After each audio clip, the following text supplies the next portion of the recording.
Hi everyone, and welcome to my show, Divinely Empowered with Antonia. Hello. So today we have Donna Easton, who's a joyologist. By the way, like and subscribe if you're not already. So, Donna, what the heck is a joyologist? Oh my God, the amount of times that people have asked me that. Hello, by the Did way. you make up a new word? I mean, what is it? So I thought I'd made up a new word, and then I found someone in America. I was like, yeah.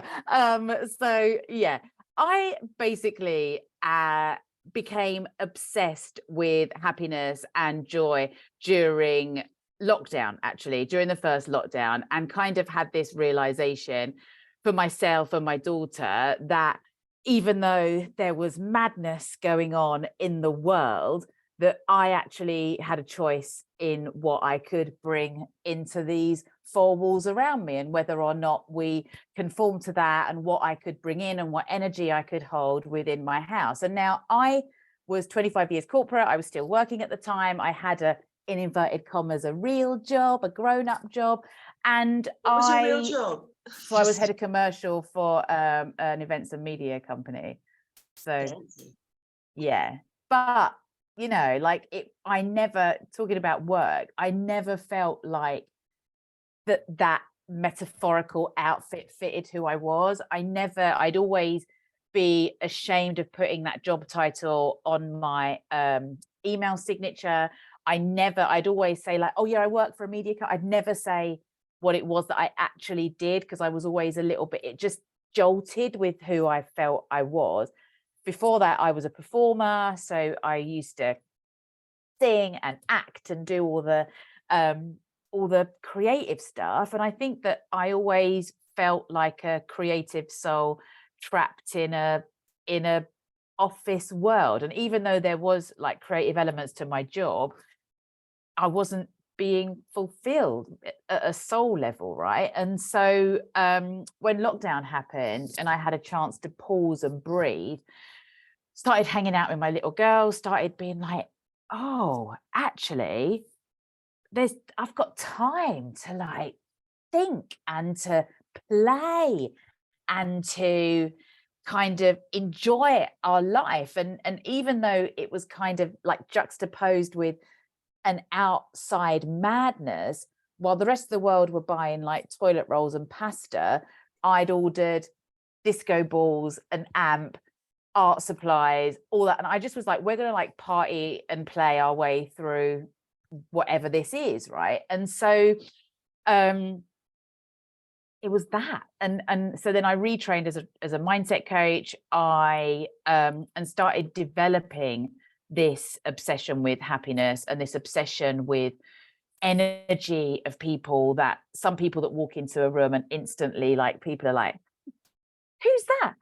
And other times some people walk into a room and people are like, Jesus, who's that? And so they're like, what is the difference between those two people, right? What is the difference between, and how can we cultivate the former? How do we walk into a room like knowing that we're like the lead in our own musical? Like, how do we walk into a room when people are like, holy shitballs, who is this?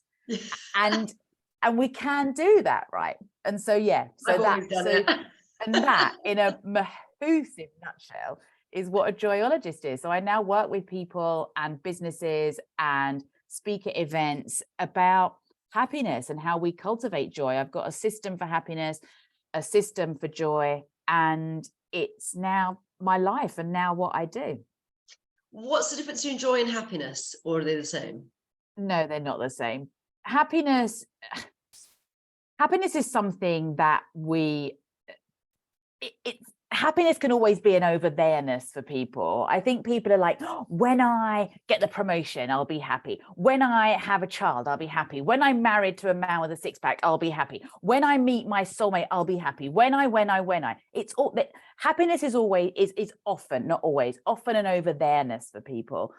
What I found is the more I access my joy, so the more I do joyful things, the more I do things that I know bring me joy, make me smile. I listen to music that kind of pumps a positive energy through me. I chat to people that I know have a similar kind of happiness vibration, a bit of like a rebel streak, the same as me. Like they're the people that like light me up. I tickle with my daughter and muck about and be silly. I watch funny things on TV.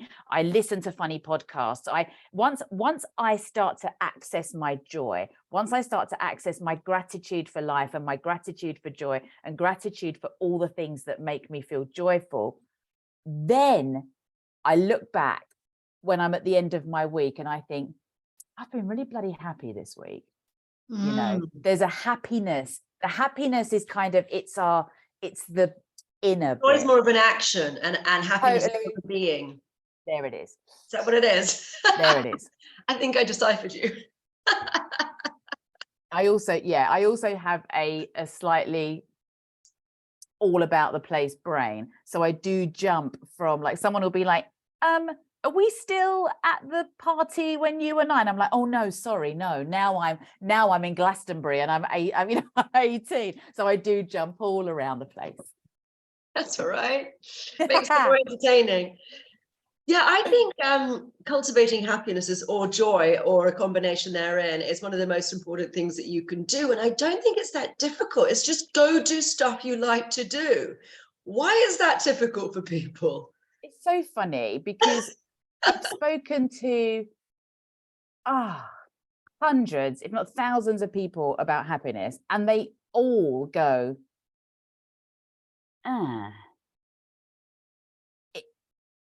that's not rocket science, is it? And I'm like, nah, it's not.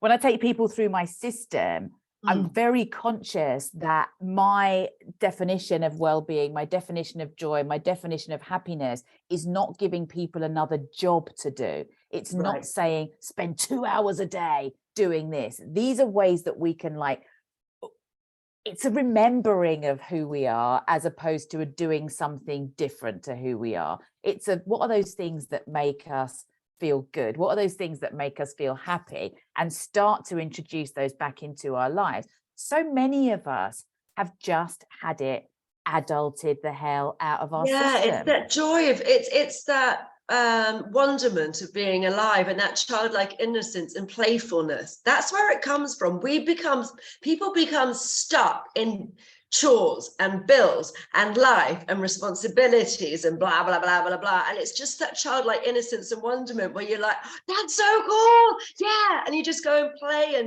and try new things. I mean, I went axe throwing on Saturday. I'm really good at axe throwing. You can see on my Instagram, there's me. I can imagine you being good at axe throwing. Yeah, but double axe, bullseye, two-handed bullseye. I mean, I'm super good at axe throwing. God, I think I was a Viking in a past life. But you know, I reckon. I'm really good at filleting fish as well, weirdly. I went to chef school, and the first time I filleted a fish, I was top of the class and actually did better than the teacher. I'm great at filleting. I'm definitely an ex-Viking. Got to be. Babe, you totally are. I can just see you, like, in your kind of Viking outfit, filleting your fish with the family knife, throwing axes at trees as you go. I'm going to try spearfishing. My friend does spearfishing, and I think I might be quite good at it. I think there are these. No, you'd be brilliant at it. Yeah, I just think there are some little things you're like, you never know, and it's a past life skill. When suddenly you do something you've never done before, and you're suddenly an expert, you're like, I was really good at this in a past life.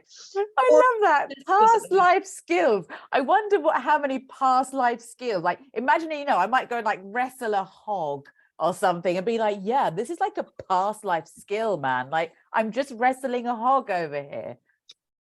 I think it's really important to try new things, and it doesn't matter if you're crap at them. Like, I love surfing. I'm really bad at it, but it's fun. But I might go and try all the different water sports because I'm by the sea now, and go and try lots of different things. But here's the thing, babe, and you touch on something that is absolutely critical.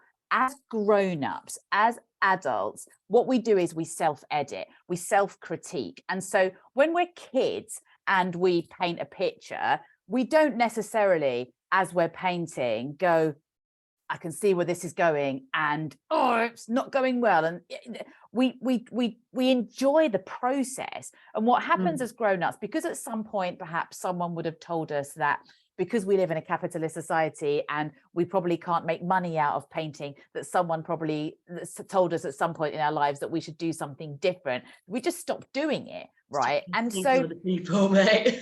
And so what we do is we forget about the process being beautiful. We forget about the process that we enjoy. We forget just about the pure joy of getting clay stuck in our nails and our fingers, and plasticine, and getting paint splattered everywhere, and getting earth under our fingernails. We forget that the process of it is the bit that makes us light up. It's the actual doing. We don't necessarily have to produce a perfectly filleted fish, but we enjoy learning new stuff and like making new neural pathways in our brains fire up, you know. When we get out of our head about things, then we can actually be very good at things. If you are self-critiquing the whole way along, then you are in trouble. But if you just start doing and feeling and just in the beingness of it and the joy of it, you tend to produce something significantly better as well. Totally. And also, if you don't produce something that is in inverted commas deemed as good, who gives a monkeys? I mean, it's only us. Like we've put these restrictions on self of like, okay, if I start painting, what I'll do is I'll do a Udemy course in painting. And then when I show people that I'm painting, I will show them something that I think is worthy of like people standing around and saying, yes, that's very, very good. Well done. You've done well. Actually, we forget the beauty of just learning shit. We get the beauty of just doing. Forget the beauty of growth. We're always looking at end product. Again, it's the kind of the there-ness of happiness. When I'm an artist, I will be happy. Right. But you can be an artist just by picking up a paintbrush, right? That'd be a good one. And to be honest, there are so many bad artists who are making a load of money selling terrible things. Look at the Turner prizes these days. Again, but subjectively, right? Subjective, and I think that's the thing. So beauty is in the eye of the beholder, right? And so there's someone might think if it's priceless to somebody, it's priceless to somebody, right? And that's the beautiful thing about art. It's something priceless to a parent could be something that their kid has created as well. Like pricelessness can be very variable too. Yeah, exactly. So yes. So that's the difference. Okay, so how do people go about becoming more joyful or more happy and or more happy? So there's a few things. So I've got a system that's an elated system, which is I take people through a number of things that they can do. The first one is E is energy. Now we talk in the wellness space, we talk about energy a lot, right? The energy that I talk about is this, what I said at the beginning of this chat, which is about the person that walks into the room and everyone's a bit like, huh? I cultivate that by doing something called dialing up your fizzy, right? How's that charisma? Well, do you remember Soda Streams? Yes. So I do this thing where I take people through this exercise where I get them to imagine they have a Soda Stream button on their tummy. And we do a kind of very quick meditation that sends where we press the button on their tummy, and basically it courses this like effervescent bubbles through their system. It courses these kind of kaleidoscopic colors of charisma and joy and effervescence, I suppose, that just like goes from the very center of their being to like the tips of their system. And then it's about that kind of, once you're feeling fizzy, that kind of smiling, that shoulders back, that posture difference. And dialing up our fizzy doesn't have to be a face that we put on for the world. Dialing up our fizzy can be a face that we just put on for ourselves. Dialing up our fizzy just makes us feel good when we're doing our daughter's sandwich in the morning for packed lunch. Dialing up our fizzy makes us go, hi, to a lady in the village. Dialing up, it just gives us this openness to the world. And people will start saying to you, is it your birthday? You'd be like, no, I'm just feeling a bit fizzy today. There's something about you that shifts your energy when you dial that part of you up. So it's quite interesting because it's similar terminology to surfing. They call it, when you see really good waves coming in, you get super excited and almost turned on by it. And it's called frothy. Yep. It's called being frothy. Yeah. It's like you see the waves and people are like, and they get frothy, but it's like, it's really excitable, but also turned on simultaneously by the waves. Frothy. Yeah, I love that. There's a kind of, imagine being frothy about life. Yeah. Right. Imagine feeling fizzy about life. And this isn't toxic glossing over shit stuff, right? This isn't that. This isn't saying if something horrible's happening and you're going through a bit of a time that you don't honor those feelings and you just like go, I'll just dial up my fizzy and sod everything. Like, it's not about not feeling your feelings. Yeah. But it's about understanding, really understanding that the responsibility that we have to ourselves, how we just present ourselves in everyday life, right? In terms of to ourselves and to others. I think it's and a how choice. But I think a lot the of ripple mood is a effect choice. of that stuff, right? Happiness is a choice. I think it's a choice, and I know that's going to be controversial. It's going to piss people off, but I truly believe that happiness is a choice, and choose things that make you happy. Look, if your partner's dying of cancer or some awful situation like that, then you're not necessarily going to be happy, and it is a somber time, and honor that, as you've just said. But if your life is just normal and isn't some extenuating horrible circumstance, you can choose to be happy. And make decisions and do a job that you don't blooming well hate, and go and study something else and go to night school or do something else and change the way that you're doing things. Because if you're miserable now, you're going to be more miserable in 5 years' time and 5 years older. So it's just going to get blooming worse. And I think a lot of the people that I work with, there's almost sometimes like a realization that we do have choice, right? There's almost like a, so what, are you saying that I could just, I'm allowed to just, and I think it's people don't allow themselves to be free with who they are. People don't allow themselves to be happy, because I think sometimes we're bombarded in this world. We only have to look on social media, in the media, the mainstream media, to see kind of all the stuff that we're being fed. And so people almost feel sometimes that it's in some way disrespectful to people that aren't having a good time to be happy, whereas actually the opposite is true. To create from your space, the only responsibility you have for yourself and your home is to be that happy human being, and then the ripple effect goes out, right, of the good vibes, of the good energy that you're sharing. I think it's largely bandwidth. I think that we're so overstimulated because we're always looking, and I'm sure every single one of us is guilty of the doom scrolling through our phones, and endlessly looking at things and looking for constant stimulation and going to TikTok, going to Instagram, blah, blah, blah, and always having someone talking to us, or always listening to a podcast and always having noise. And there's no quiet time, or there's very little quiet time. No, and I think it's bandwidth. We're so busy with responsibilities and family and everything else that it sort of makes your world smaller, and then you don't have the space to sort of be expansive. And I think happiness is a bit of an expansion. And otherwise you just feel the world closes in on you somewhat, and then it muddies it. It's like a cloud comes over you and the sunshine can't get through.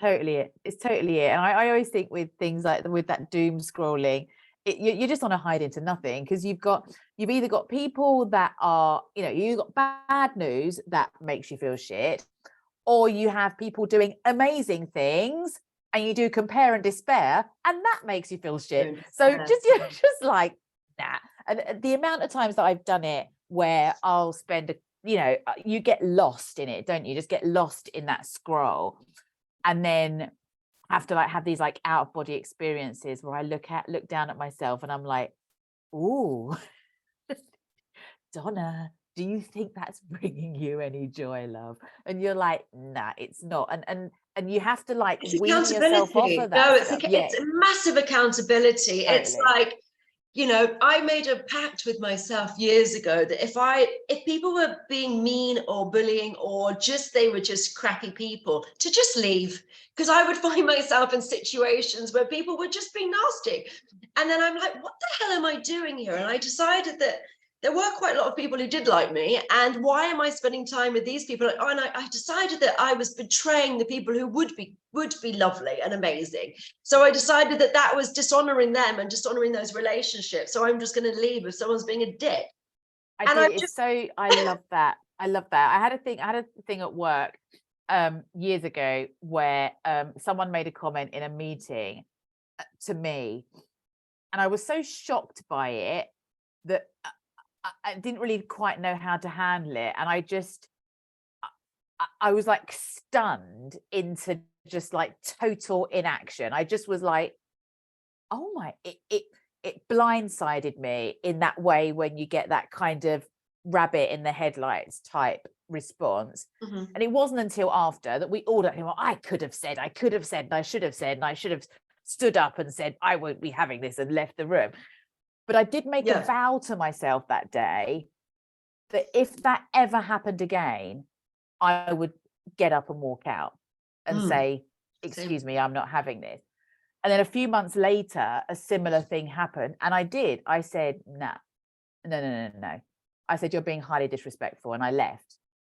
And I walked out, and it was the most exhilarating thing I think I've ever done in my life. It just felt the kind of the power of that boundary of just going like, nah, Not you doing know it. what? No. And it wasn't me. I didn't have a tantrum. I didn't argue back with anybody. I just said, this is something I'm not going to have today. Yeah. We're done. And, the rest of the room were like, because no one does, but no one, people don't do that enough. And People are worried about rocking the boat, and they're worried that what's going to happen afterwards. And you have to stop giving a shit what people think. That's really one of the major causes, like roots to happiness, is don't be so obsessed, because people don't even like themselves largely. So who cares? I think that's huge for me, actually. To be perfectly honest, so I have alopecia, right? So when I first lost my hair in my 20s, I didn't like myself at all. I couldn't look at myself in the mirror, couldn't say the word alopecia, couldn't even utter the word. I was so disgusted by myself. I was so traumatized by the act. I just had I'd been offered a job singing in Spain, and it was a 9-month contract where I was doing production shows over there. And so from the audition was on like the Monday, and by the Friday, pretty much most of my hair had gone. They'd offered me the job, and like pretty much most of my hair had gone. So I was like, what the hell? The contract was starting the following week, and so I had to go and buy a wig, and it was really traumatic. And then I felt disgusting for the entirety of the season, and it just was, and also had to go and stand up in front of hundreds of people every evening and perform, right? So it was just this like really nasty thing. And bearing in mind, I also had, so I was the main vocalist, but I had 3 beautiful dancers standing behind me who at the time I was probably a size 10, they were all probably a size 4 or 6, and I felt like a behemoth at a size 10. Like, and so there was all of this like this image stuff that I suddenly was confronted with. I remember I got called goofy when I was a kid. I got called rubber lips when I was a kid. Like, just there's always been a lot of face. Rubber lips, that's in fashion now, darling. Look at you. Exactly. I love them now, but at the People time, pay a fortune to have rubber lips. Yeah, exactly. Remember when I like had hair, I'd sit on the bus coming home from school and just would like hide my fringe like over my face because I was so terrified that people were going to like notice how ugly I was, right? Oh, wow. And so it's because you were saying about people not liking themselves. I spent years not liking myself, years and years and You've come years. out the other And end. it manifested in people not respecting who I was, really, right? Let's look up alopecia. I'm going to look up alopecia in my book, which yeah, does the emotional whys of diseases, and find out what the dickens was going on or is going on. So yeah, because all my hair grew back in about a couple of years later. Right. But then when I had my daughter at 39, by the time I was 40, and more gradually this time, but my hair all fell out and it hasn't come back. And now I'm 47. So I've been like a little baldy head for the last 7 years. Okay, feeling disconnected from your feminine, masculine power. This is Yvette Rose's book. I love Yvette Rose.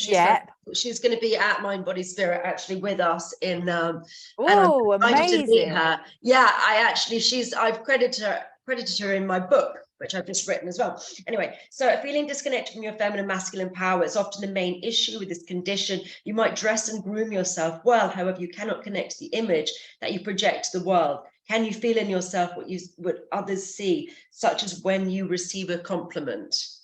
You are not allowing yourself to make your own decisions and choices in life. People often dictate to you, which make you feel resentful, unable to express clear boundaries. You feel that you've been treated like a child or someone who's helpless, making you feel undermined, resentful, and determined to prove your ability to cope and be strong. I'm going to read the rest of this to you when we finish the interview, because I don't think I should be quoting the whole thing of Yvette. But Yvette's amazing. Look, get her book. But yeah, does that first bit make sense so far from there? Yvette's amazing. Yeah.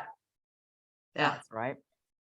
Yeah, there's always a reason. So this is what's really interesting in the parallel, because obviously you're bringing people into joy and happiness and the higher vibrations, but I'm assuming that you've seen the emotional chart about the resonance of different emotions like shame and grief and anger.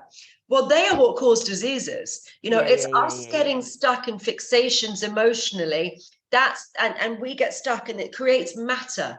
Like your thoughts are like a gas because they hang around you, but they create matter. So enough gas thoughts will become a liquid. Gas becomes a liquid when it slows down and cools down, when there's enough of it.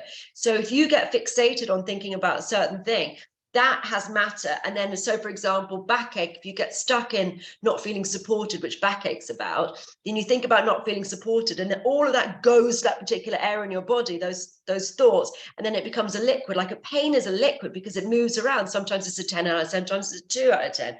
It moves around the body, but it's compressed thoughts. Every disease is compressed thoughts and feelings. And then the solid ones are just more and more of the gas, compressed and compressed, compressed. So if we get stuck thinking about anything, that causes every disease that we have. So if you can raise your vibration away from your shame and your hurt and your whatever it is, and have more of that joy, then actually you can start to probably dissipate to some degree some of the illnesses and upsets that people have got, some of the dis-eases that people may have. Babe, as you're talking, there's a kind of, I know that, so all of the stuff that I do, all the work that I do comes from this deep desire to create a happier world and a happier space. And it was kind of a deep desire just for me and my home and my immediate family and my daughter, really, just me and my little girl. That was kind of what I wanted first of all. And now I see, when I go out, there are so many people that don't have access to joy and don't think they're allowed to be happy. And so it comes from this place. And in direct polarity, I know that I still have a huge amount of unresolved trauma sitting there, which I'm dealing with at the moment. And so we can be joyful and happy. And before we came on the call, I was sharing with you about like kind of some health issues that I've had at the moment, which kind of spun me into a place of despair. And I was dazed, I think is the only way I can describe it. I was like dazed for the last few months, and yet I've come out of it and I'm like, oh, and I'm ready to go. I think what this joy practice does for me is when I'm in those moments of in the gunk, right? When I'm in the gunk, I know I can see that the cloud cover that you beautifully articulated before, that cloud cover, I can see the sun just peeping out. I always know it's there. Yeah. And so this joy practice allows me to be much more optimistic about my feelings of where when I'm right in it, right? I think that's probably the biggest gift that I've been able to give to myself, and that's the biggest gift that I am able to give to people, is just this kind of understanding that life as a human being will always do that, and things will blindside us, and things will slap us around the face, and we'll be like, I thought that was going well, and what the hell? And we'll always have those moments, right? Yeah. We It always gives you resilience. We need know hardships. No, I think hardships are actually useful to us, and I think the avoidance of hardship is a problem. And I think, to be honest, I think that we've had a lost generation, because there was all these prizes for taking part, which has happened to all the millennials, all these prizes for taking part. And actually, once you've really worked really, really hard to be good at something, I don't think it should be qualified the same as somebody else who hasn't done the bloody hard slog. And then I think that there's a lack of resilience, and then there's so you say boo to a goose, and everyone's freaking out about everything. And we used to have this whole thing, sticks and stones may break my bones, but words will never hurt me. You know, I don't care. Like, and now everyone is so offended, and they're saying that words are violent. And it's like, violence is violence. It's just so strange in the world at the moment. And I just think a lot of people are lacking any sort of resilience. But resilience, confidence, truly comes from you knowing that you can handle stuff. You know, if you walk into a situation, it doesn't come from anything else apart from you being bloody brilliant. You walking into a situation, you handling it, like you've just told us about that story about that person who was a dick to you, and the next time you went, no, I'm not having it. But then you've got the confidence, because you then experienced it. You knew that you held your space, you held your boundaries, and you know, anytime anyone does something similar to you, you've got that. So now you have the confidence. It's not fake. It can't come from anywhere apart from your personal experience and your personal resilience.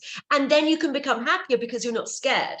One of the things that blocks us from joy and happiness is fear. And if you're scared because you've never experienced adversity and you've never had these difficult situations, you never cope with them and triumphed, then everything is going to be overwhelming. Everything is going to be scary. And the distance between your happiness and your current space, which is fear, are going to be miles and miles away. Totally. We need adversity, and we need to conquer adversity, and we need to then become the best version of ourselves. And this is what's happened to a lot of society now. And everyone is so scared, and being in fear, it's very easy to say, but you've done this, and that's what happens. We start, when we're in fear, when we're not in joy, we're finger pointing and we're saying, you've done that, and you've done that, and you've done that. So what? Like, let's just become kinder. And then you become kinder because you've got more space. Kindness and happiness are intertwined because you've just got the bandwidth. But that comes from your confidence, from being okay in adversity. Anyway, that's love that. No, I hear you. And as you were talking, it's triggered a thought in my mind about how, as a performer, that I've always tested that fear muscle. I've always exercised that fear muscle, I should say. So I'll want to puke before I go on stage, do my thing, come off feeling like $1 million, right? I'll feel like the applause. Yeah. And it feels so beautiful and kind of like addictive, right? But I know that, and I go, God, before this, I wanted to be sick. I was so nervous. It felt so terrifying putting myself out there like that. But I keep on doing it, and I do bigger things. And now, when I stand in front of, I don't know, stand in Google's offices talking about this stuff. Google, jazz hands for that. Name drop, just drop that little name in. Damn, girl. I'm like, the imposter comes in sometimes, or I hear Miss Harkis from when I was 13, who was my head of year, who told me Donna Easton, you have about as much intelligence as a bale of hay. Like, I hear her and I'm like, Miss Hargis, you're there. Like, she's there. She comes in and like, she's like, you are you standing in front of all of these clever people, blah, blah, blah. Southeast London girl, blah, blah, blah. And so, but I know that all that is data from my brain. I mean, she was a dick. So now as a 47-year-old woman, I can just go, ugh, 90, you know, like education in the 80s. Brilliant. They're just resilient. Exactly. You did get court-martialed, you get fired for that these days, but bloody hell, bit of a burst of you asked to play lovely. And so, you know, now I can look at it logically and be like, yeah, that wasn't a great thing to say to somebody and it stuck with me forever. And also still get up on the stage and say what I've got to say. Yeah. And at the end of it, I walk off and there's like a up yours, love, to the metaphorical, like little mini Miss Hargis who like jumped on my shoulder before I went on stage. But it's only when we start to exercise that fear muscle that we can then realize that we don't stand up on stage and, you know, we're not going to, what's the worst that can happen? You know, I might say something awful and they never book me again. And okay. I like to work through that. I like to, if there's something which is nerve-wracking, I like to sit there and go, okay, what's the worst? What is the literal worst case scenario? Like really, really, really, like, let's sit this through. What's going to happen? Okay, they don't book me again. So what? So, okay, I make a tit of myself. So what? You know, ultimately, so what? And like, if you can logically work through the worst case scenarios, but logically, and, you know, don't think that the world's going to actually end. Yes. So they don't, you know, but you systematically go, okay, I'm going to do this calmly. I maybe meditate before, get yourself into a happy, calm state, go hug a tree, do something to make yourself not agitated about it, and don't leave it to the last minute. Sit through it, work through it, because when you leave something, you're sweeping more and more stuff under the rug and it gets more and more scary. It doesn't go away, it gets infinitely worse. But if you sit there and you think about these things and you go, okay, literally, what's the worst case scenario? Okay, they don't like me. Can I handle that? Do I give a monkeys? Will I ever see these people again? Does it matter? Ultimately.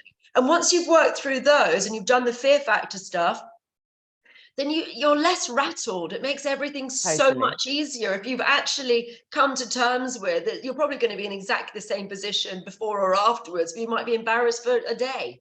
So what? Yeah, I think that's it, isn't it? It is, and it's really beautifully put, because my one is always like, they'll think I'm an idiot, and then I think about like falling flat on my face, and then I'm like, but if I did fall over like on stage, I'd be like quite like cool about that. I wouldn't be like, that wouldn't really fluster me. I just would be like, what an idiot. But I think it's endearing, though. Also, like, I don't think the whole room would go, what a disgusting, despicable human being for daring to be a human in front of us. Like, everyone would just be like really concerned and like kind, right? And so you then go, oh, that doesn't sound so awful after all. Like, people would just be nice to me, and then I would get up and do what I do. And so you're right, that playing out that worst case scenario, when you suddenly go, if you like go, what if I fall flat on my face, full stop. All right. That sounds scary. But if you go like, no, hang on. What if I actually did fall flat on my face? And play out what would happen? Yeah. And it's not really that awful. It's not that awful. And even if you like broke your nose and had to go to hospital, they'd still be caring and concerned for you, right? It wouldn't be like, people wouldn't be like, no, stand there with a bleeding nose and tell us about happiness, please. Like, it's not going to happen. So you just like, you play out those little scenarios and they don't sound so hideous. And it's taking them to the completion and taking them to their best completion, and actually allowing yourself to really daydream it, really see it, really visualize it, and really work it out. Because what happens is you just go, oh my God, I might fall on my face. And then it's just not the completion. Finish the thoughts. And then you're like, oh yeah, that actually wouldn't be that big of a deal, would it? Exactly. And then next time you do it, next time you go and stand up in front of a group of people, you've exercised that muscle already. So your brain then has evidence to the contrary of what it's dreaming up.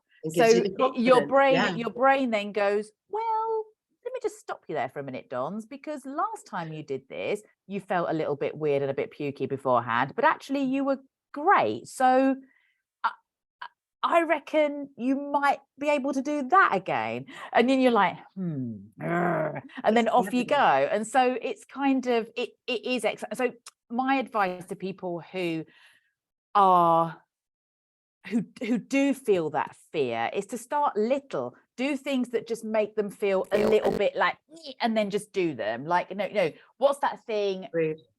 Say there's something like, it might feel really weird for me to go and sit on my own with a book in Pizza Express and have a meal on my own. Like that might feel really out of my comfort zone. Or cinema. And yet it's not dangerous. It's not horrible. It's not that scary in inverted commas. So actually, I'll just start there. I'll just do stuff that makes me feel a little bit out of my comfort zone. And then once we start exercising that muscle, we then start to feel braver about life. And we're like, you know what? I really kicked ass when I did that. It felt really wobbly. And yet I went in and I said, sod this, I'm going to just do some stuff for me. And then you get the rewards from your own nervous system goes, woo, well done, you clever little monkey. That's where your confidence comes. It's from doing and achieving or failing horribly and then being that wasn't as bad, so what? You go to a pottery class and your pot ends up going, like it's like just flattens down. Okay, I wasn't very good at that, so I can go to another pottery class, or I just not, it isn't for me, and that's okay. But just start bloody living, everyone, really. Like that's the problem. I think our world, especially since COVID, people's worlds have got smaller and smaller and smaller, and the space for joy it just seems to be quite elusive for people. But it's just flexing your muscles and going and trying something new and just doing something fun. What is fun to you? Go do more of it. And that's literally one of the best pieces of advice you can give to someone, and it's the most obvious, and yet it just seems to be elusive in people's minds. It's so true. You used a word earlier on in this chat. You said wonderment. Wonderment is a word that I use all the time, because when that first couple of weeks of lockdown, when we were like walking around our blocks and doing that kind of like like round the thing every day, I stopped. My little girl was like, oh mum, look at these ladybirds here. And there were about, I don't know, like 10, 15 ladybirds all like scuttling around on a wall on our walk. And my muscle memory from somebody who'd been like working for 25 years was to hurry her along. I was like, oh yeah, they're lovely, darling. They're lovely, darling. Come on, we haven't got time. And I was like, oh shit. We do. We have a lot of time. There's one thing we do have right now, and that's time. And so we stopped and we looked at the ladybird. We stood there probably for about an hour. And, we gave them all names. We looked at where they were going, and we had little lives for them and all this kind of stuff. And it was just the most beautiful moment ever. And it was this wonderment, right? That was so thrilling about that. She was just like, she'd just dissolved into this land with the ladybirds. Like she was in it. I was in it. We were both just there, right? And there's so much. So I have how old is your daughter? How old was your daughter at that point? She was 4 at the time. She's 7. She's nearly 8 now. So that's still up to the age of about 7. You can really, it's a hypnagogic brain. So you can go into a hypnotic sort of state, and you're actually really living it. You pick up the broom and you are fully flying. You can, it's actually they can't necessarily discern. Bruce Lipton talks about this a lot. They can't discern reality from make-believe, and so their make-believe becomes super real, and they can take you on that journey with them. I just adored it. Like, so during that lockdown period, we had she had just a myriad of imaginary friends that obviously, like, because of her real friends she wasn't seeing at school. So we had, there was They're often Huh? ghosts. They're often ghosts. Yeah, Imaginary no, friends. They're heard often that. ghosts. Yeah, I had imaginary friends at my grandma's One of house. them was a crab, though. Is it a crab ghost? I mean, I can't answer that, sweetheart. I don't know. Spiritual crustaceans. Sideways. I'm being haunted by a giant crab. I hope you haven't got crabs, love. I think it was because she was obsessed with Moana, not the fact that her mother's got crabs. I apologize, everyone. Oh dear. Oh dear. But back to Wonderment. It's got it right. Go on, back to Wonderment. So the second E in my elated system actually is exist in the now, but again, it's not exist in the now like mindfulness that we all know and love. It's exist in the now with steroids. It's mindfulness with wonderment. It's kind of those moments where you just like stop and go, oh my God, I am just sitting in my living room, and on this like piece of metal in front of me that's plugged into a switch on the wall that has electricity that someone once invented, and now everything in my home is powered by that. I'm looking through a screen at a beautiful friend that I made at an event last year, and now we're chatting on a podcast, and this is just like, this is so beautiful. And actually the sun's streaming through my window, and I'm sitting here, I've got like plants growing behind me, I've got food in my fridge, and my world is fucking beautiful. Yeah. If we stop and do that sometimes, that existing in the now is an existing in the now with a sense of wonderment. That's our ladybird existing in the now. That's us going like, oh, yeah, all these things, all these beautiful things, all these bits of artwork that I've collected and chosen, that just from money that I have made, I've been able to make a beautiful exchange with somebody, and it's all sitting around me. And tonight I'm going to see friends and blah, blah, blah. And you can just go on. You can walk across the grass and just be like, I'm walking across the grass, like stomp, stomp, stomp. Or you can go, every now and again, you can just stop and be like, yes. My God, imagine like underneath this canopy on which I'm walking, there's a whole other like universe and ancient civilization, probably, if you dug down deep enough. Probably crab ghosts. I live next to the beach. There's probably quite a lot of crab ghosts. You have like a whole wealth of crab ghosts scuttling around down there. Whereabouts are you near the beach? What beach? I'm in Newquay. Oh, lovely, lovely, lovely. Yeah. Yeah, so that's my wonderment. That's my exist in the now with wonderment. It is absolutely, that's a world that I just really enjoy living. I just think some of the mindfulness can be a bit pious, and I just think that if you add, I mean, it's really good to acknowledge where you are, but if you can just add fun to it, I think fun is missing largely from spirituality. I really think that that's a mistake, because I think it's quite, I mean, some of the meditation practices are very stern. You know, you have to be in a certain position, you have to be doing things for a long time. And I just think that that's one way of doing it. And if that works for you, you do you, boo. I mean, I'm always happy for everyone to do whatever works for them. But there's a new sheriff in town. There's a new way of doing things. And I think divinity is playful. I think that's and a practical joker. And so, like, if you were all powerful God, wouldn't you be a prankster? Wouldn't you be joyful? Wouldn't you be playful? I think that the wonderment, the playfulness brings you closer to the divine than 100%. Anything else. 100%. And I think when you've got that playfulness, and I know that my work, the reason that I've managed to become really futuristic in my work is my playfulness and my wonderment and my willingness to be wrong, my willingness to play, my willingness to say completely absurd things and try experiments which seem completely blimmin' loopy-loo. And yeah, it's like, let's see if it works. And if it works, great. If it doesn't work, great. We learn, we grow, we change, we adapt. You know, Einstein says that the greatest sign of intelligence is adaptability. changing things, see what works for you. And if it doesn't work, so blimmin' what, you tried it, try something new.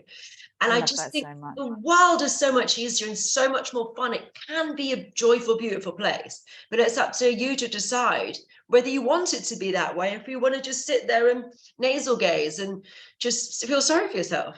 Yeah, I mean, there are sometimes you can feel sorry for yourself, obviously, if you had a horrible situation, but there is a point when you can choose not to be. I mean, grieving is important if you've had a difficult situation, but then it's up to you to decide that now you want to live your life. Now you want to go back to being happy. And I'm sure that whoever passed would want you to be happy. You know, there are people who years later are still grieving, which is,